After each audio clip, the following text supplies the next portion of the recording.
First Mardi Gras Parade matrayumpong pigkondusir sa Albay. Counseling on safe sex as in HIV blood testing kinundusir man kasabay kan aktibidad. Uyan istorya ni Rosie Nieva. Naging matrayumpo ang kinundusir na First Mardi Gras sa probinsya ni Albay. Sulot ang makukulor na costume. Naghataw sa street dancing ang mga miyembro kan LGBTQIA+, poon sa Bicol University grounds pasiring sa Kapitolyo. Game na game man ang mga ini sa pagrampa asin pagbayle sa ginibong Mardi Gras night sa Albay Astrodome.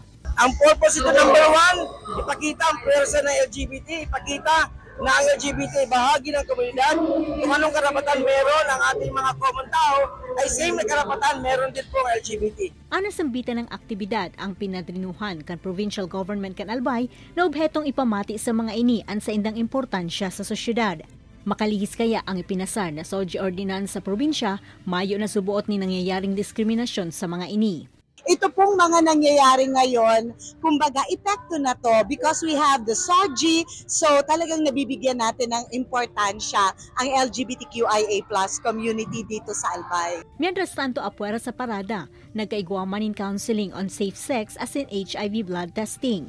Sarong paagi manini, nganing malikayan ang helang urog ng HIV o AIDS. Ini si Rosie Nieva, Balitang Bicolandia.